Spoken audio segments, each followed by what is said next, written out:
Frieza would pass into his final form, dominated by fury. That power's amazing. So that's what Kakarot meant by his power wasn't enough to defeat Frieza. Goku and Vegeta would show no expression in the face of Frieza's power, and together with an incredible combination, they would attack this evil emperor. Impressive. Those two have great coordination. It looks like they've known each other for years. Frieza would be getting a beating and humiliation of his life. Dominated by fury, he would go to 100% power. Hey, you guys, finish off Frieza quickly. They've been transformed for a while now. Goku and Vegeta would continue to be superior to Frieza. Upon receiving so many blows and attacks, he could no longer even breathe, and dropped to his knees on the ground. Well, I think that's the end of this fight. Vegeta would charge a strong attack, and before launching it, they would lose their Super Saiyan God form, and Frieza would realize this instantly, so he would hit both of them hard and start torturing them, squeezing their heads and making poor Goku and Vegeta scream in pain. Bardock would be witnessing this merciless scene. Frieza would realize this and would decide to send a powerful attack to Bardock, which he would receive squarely. Damn it! I can't die! I must protect my son! I must protect my family! I must protect my race from that bastard! This isn't my time to die! Bardock would break free. Listen, damn you! I know you hate the Saiyans more than anything else, but that doesn't give you the right to destroy millions of innocent lives! And that's why I'll defeat you, Frieza! Bardock would become a Super Saiyan, and this would leave Goku and Vegeta surprised. Die, once and for all. This attack would hit Frieza. But unfortunately, it wouldn't be enough to exterminate him. No way! Although Bardock's power had been multiplied by 50, giving him a power level of 500,000, it wouldn't be enough to defeat Frieza in his final form. Bardock would throw himself against the tyrant, but he wouldn't be able to hit him. Frieza would give Bardock a strong punch and a strong kick that made him return to his normal state. This is the end of you filthy Saiyans! But when all seemed lost, Goku and Vegeta would find a solution. Fusion! Ha!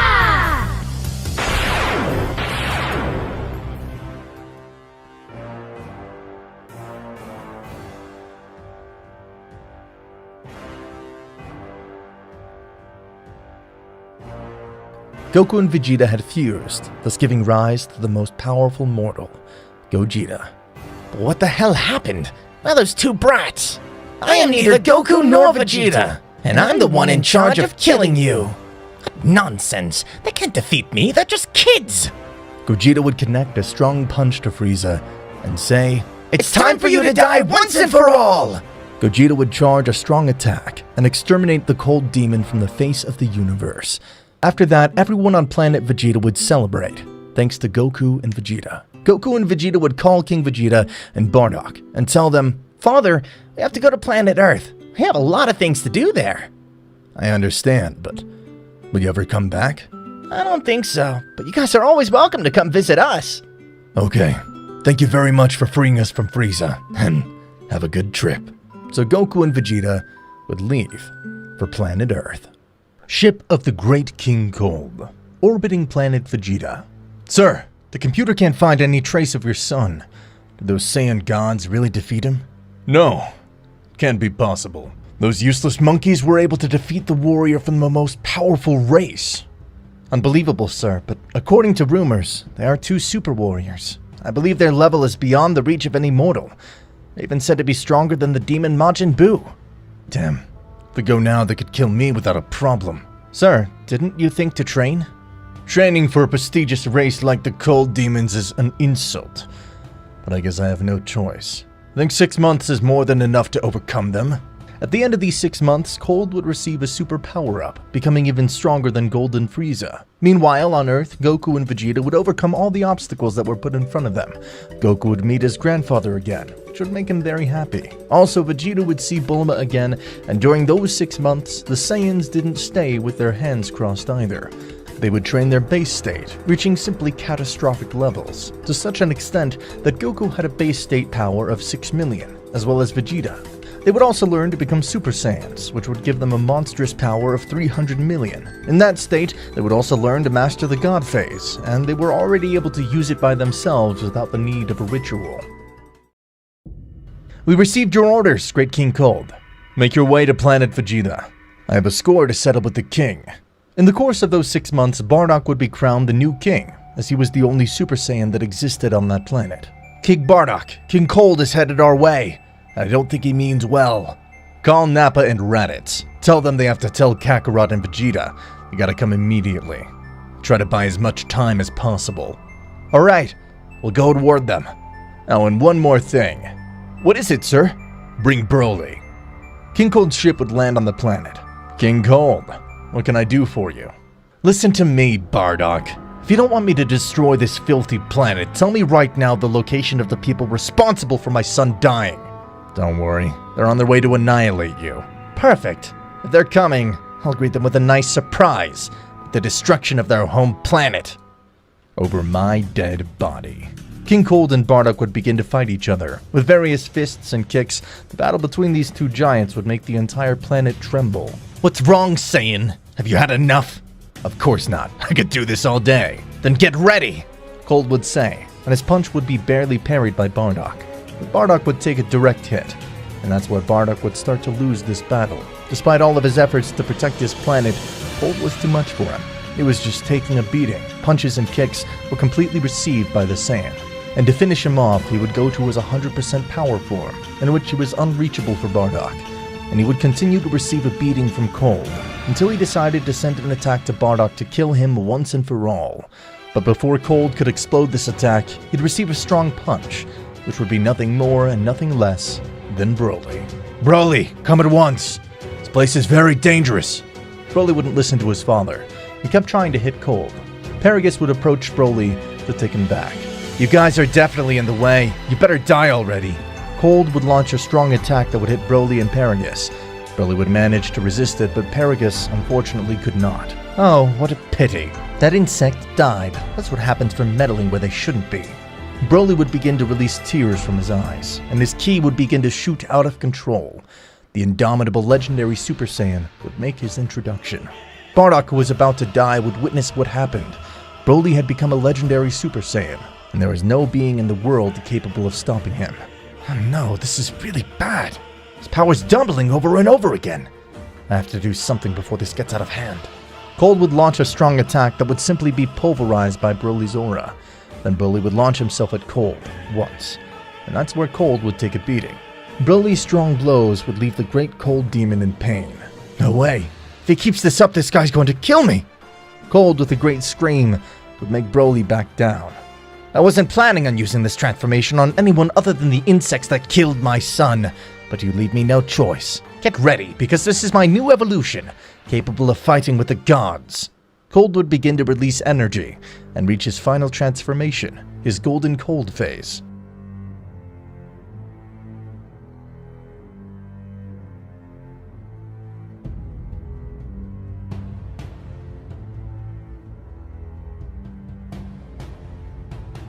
Now get ready, because I'll tear you to pieces!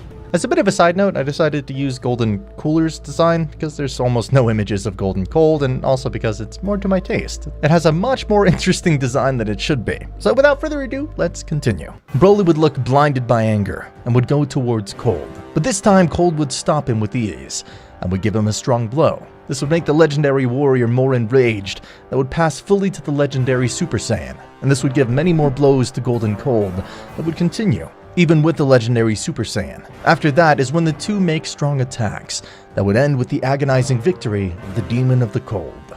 I'm weakened. Should return to my ship to rehabilitate myself. Let me tell you, you're not going anywhere. Goku and Vegeta would fall to the battlefield. We're the ones responsible for your son's death. Damn you, I'll never forgive you! Cold would launch a blast aimed at Goku's chest, but they would deflect it while in the God phase. Are you ready, Vegeta? Let's go! The two would go at Cold, landing several direct hits. Damn, these kids are going to kill me! Goku and Vegeta would charge a Kamehameha and Final Flash, which would combine to form a final Kamehameha, and which would disintegrate Cold completely. Over the years, the world was at peace. Goku would have his son Gohan, and Vegeta would have his son Trunks. In this story, Goku would not suffer from the heart disease, as he never visited the planet Yardrat. But in a laboratory, a bio-android would be created from the cells of everyone on Earth. Suppose the Red Ribbon Army's commander had never made that ridiculous wish. Suppose the Red Ribbon Army was always an army of assassins, but this time it was never necessary for Goku to intervene. Grandpa Gohan would meet Goku and Vegeta, and he would be in charge of raising Goku since he was just a child, especially considering that Vegeta would frequently leave the mountains. Because Goku never interfered with the Red Ribbon Army's evil plans, Dr. Gero was able to make surprising technological advances, as he didn't need to stay hidden. Needless to say, he had many more resources at his disposal to lead his projects. The Red Ribbon Army would see on TV that 2 children had arrived from space, and by their actions they would note these kids were extremely strong. That is where their plan for world domination would begin. With more resources, Gero would send satellites into the orbit of other planets, so that his computer could extract the genetics of extraterrestrial species. Among these planets was planet Vegeta. The place Dr. Gero discovered was where the 2 children came from. Thanks to his investigations, he had hidden microphones and cameras in Mount Pao Zoo to monitor every move and behavior of the Saiyan Goku. Months would pass. 4 months went by, and Dr. Gero saw something that left him astonished. The 2 kids had unleashed a type of energy completely unknown to him. It was Divine Ki, an energy with a calm nature, but thousands of times more destructive than normal Ki. The doctor would see these 2 children disappear and decide to check the satellite of planet Vegeta. Indeed, they were there. As the battle against King Cole took place, the computer would manage to extract the genetic code of Goku, Vegeta, Bardock, incredibly Cole's own, and even Broly. I can't believe I have these genetic codes. They don't even match an anomaly. They belong to a divine nature. With this, I'll be able to dominate the entire planet. No, what am I saying? With this, I can rule the entire universe. Thus, the project would begin. First, he would create 2 young androids and infuse them with traces of Namekian genetics, divine Super Saiyan God genetics, the genetics of a legendary Super Saiyan, and finally, the genetics of a divine Frost Demon, referring to King Cole's race. This would grant the 2 androids universal power, something simply beyond anyone's comprehension. Lastly, he would create his final project, a bio-android made from the genetics of the most powerful warriors in the universe, the likes of which had never been seen before. This being would be destined to rule the entire universe, the ultimate warrior. After that, Dr. Gero would decide to betray the Red Ribbon Army and take over by himself, considering that those in the army were of no use. Years would pass, and Goku would have Gohan, while Vegeta would have Trunks. These 2 hybrid Saiyans would possess unimaginable power, being the children of divine warriors. Gohan and Trunks would train their entire lives. Of course, Chi-Chi would pressure Gohan to study, but that wouldn't stop him from training with his father. At the age of 13, Gohan and Trunks would be capable of mastering Super Saiyan Blue. Dr. Gero's plan had gone perfectly. He had all the preparations ready for the androids to be unleashed to destroy everything. As for Cell, he was about to break out of his cocoon and emerge from his larval form. Goku and Vegeta already knew this threat was coming, so they prepared themselves.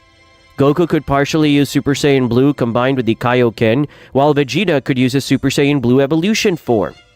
Everything was set. The time had come for the androids to emerge from their capsules. The Doctor would release them, and just like in the original story, they would rebel against him. Gero would be killed. Then, on their own, they would decide to destroy the lab. But first they would free Android 16. The androids would launch a powerful attack on the lab, but it would be nullified. It was a colossal power that left everyone in shock. It was Cell, but not in his larval state. He was in his first perfect form, which left everyone both astonished and a bit afraid, because they felt that this monster had unimaginable power.